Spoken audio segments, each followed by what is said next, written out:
Breaking news. Bank robbery in Oosterwolde. Economical crisis getting worse. Tropical storm Agatha killed nearly 150 people. Al-Qaeda leader killed.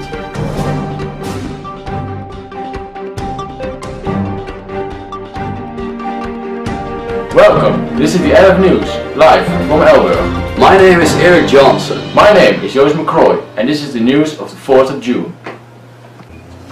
A group of well-armed thieves have just robbed a local bank in Oosterwolde. They are now being chased by the police. They have probably stolen over €1 million in cash. We are now switching over to a reporter near the bank. Hi guys, I'm standing near the bank. I've just spoken to a police officer. He told me that they are still chasing them. The alarm went off when the thieves entered the safe. Next to me is Paul. He was actually in the bank while it was robbed. Well Paul, what exactly happened? It all went very fast. I can't remember very much, but it was very scary and I thought I was going to die. What were they like? Well, they had many guns. One guy had a big shotgun and they were all wearing masks. Okay, did they shoot at any person in the bank during the robbery? No, they were just shooting in the air. Thank you very much. Back to the studio. And now we've got important news for all our soccer fans. Julian, our reporter, is standing at Stamford Bridge in London. Chelsea is playing a game against Barcelona. Julian, can you hear me? Yes, Joost, thank you. I'm at the soccer stadium of Chelsea, Stamford Bridge in London. It's a boring game to watch. Neither of the teams has scored yet. But a corner for Chelsea. Yeah, it's a goal for Chelsea. The crowd is going crazy. If Chelsea wins, they are the champions of Europe. We'll keep you in touch. Back to the studio. Now some other news. Yesterday, Storm Agatha came from the ocean to land and became worse. Now the wind has a speed over 120 miles an hour. Sander, our reporter, is in Central America. Sander, how's the situation there? Oh Eric, it's terrible here. Cows are flying everywhere. The wind is getting worse. It's estimated that a hurricane will pass here in 3 hours. But what? No! No! I'm going to take cover now because it's getting really bad. Connection lost. Please wait. Connection reestablished. Oh Sander, that's bad news. But not for us, because we're sitting here in our dry and safe studio. The euro, once known as a great and valuable currency. But, as we all know, the dollar is killing it. We are in a financial crisis. But how did we get into this bad situation?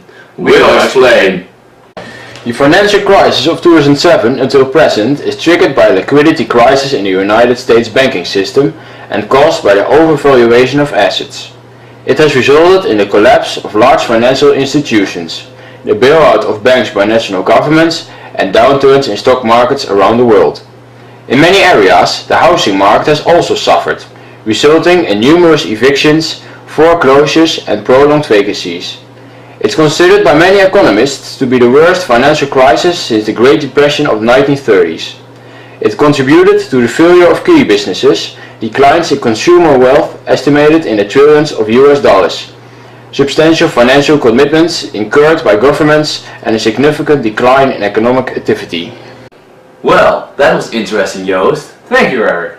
People, Al-Qaeda's now a free leader and Afghan operation chief, Mustafa Abu al-Jazid, has been killed, reports say. US officials say they believe he was killed recently in the tribal areas of Pakistan in an American drone attack. Previous reports of his death have been wrong, but this is the first time Al-Qaeda has acknowledged such claims. The White House said it welcomed the news, adding that to Mr. Jazid's death was unquestionably a severe blow to Al-Qaeda. Spokesman Robert Gibbs said Mr. Jazid was one of the biggest targets to be killed or captured in recent years. The Gulf of Mexico oil spill is getting bigger every day. It's now the largest oil spill in the US history. Currently, the oil spill has almost reached the shore of Florida.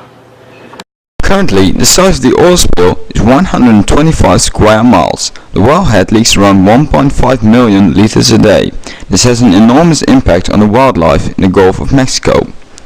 More than 400 species are threatened by the oil spill, including endangered animals like the Kemp's Ridley turtle. At this time, 491 birds, 227 sea turtles and 27 dolphins died because of the oil spill. BP has attempted to stop the oil leak several times. First, BP tried to place a dome to the seabed, but this failed. On the 5th of May, they managed to stop the leaking from the smallest well. Afterwards, BP attempted to stop the leaking using a top kill procedure. This means that they pump heavy drilling mud in the manifolds connected to the well. Eventually, this option seemed to work, but after some time it appeared that new oil was leaking from the wellhead.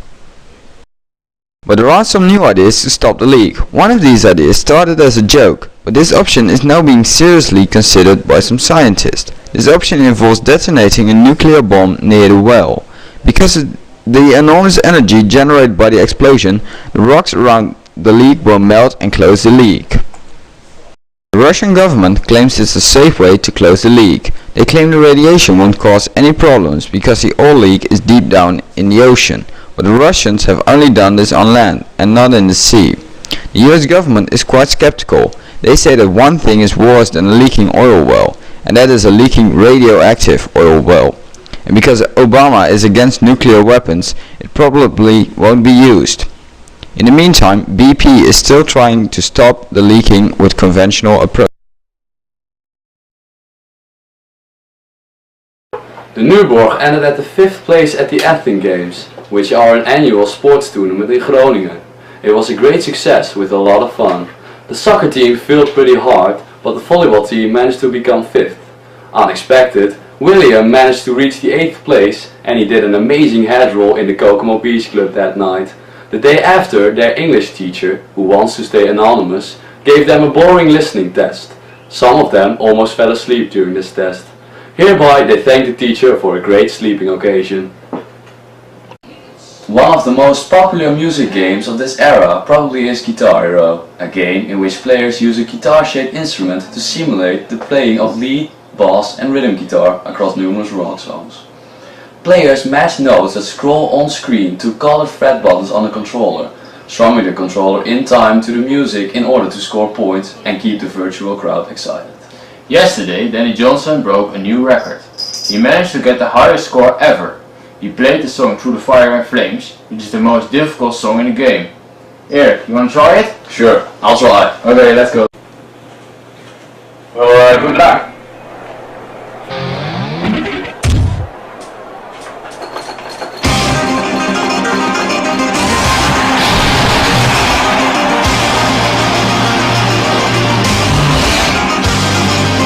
This is way too easy for me. Let's go back to the studio.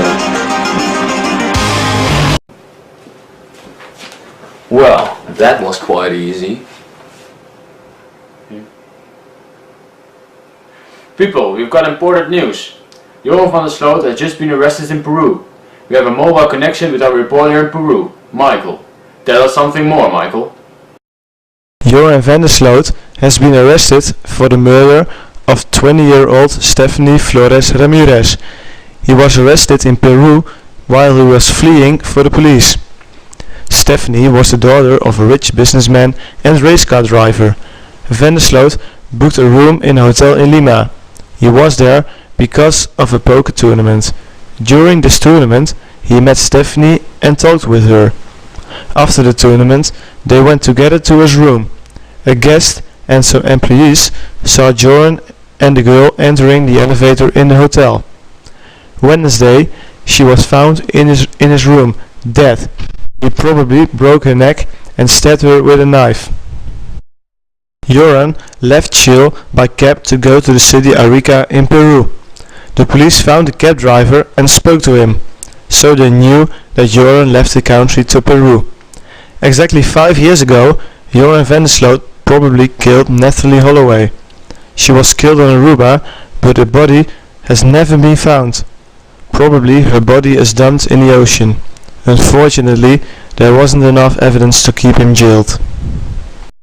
Last year, Joran was again arrested because a Dutch crime reporter, Peter R. de Vries, recorded a confession made by Joran with a hidden camera. But again, this was not enough evidence to keep him jailed. On Twitter, many people want Joran to stay in prison in Peru. This is because of the fact that the prisons are very rough there. They want Joran to get the punishment he deserves. This is all the information I could get. Maybe there will be a press conference later this day. I will tweet any updates in this case. Bye. Ladies and gentlemen, now it's time for our favorite weatherman, Rietje Rudolfsen. Tomorrow the weather will be very nice. Let's have a look. Here in the north it will be around 16 degrees. Here in the eastern parts it will be around 20 degrees. Very nice and warm. Here near the coastline it will be much colder because of cold winds coming across the sea. It will be around 14 degrees. Let's have a look at the long-term forecast.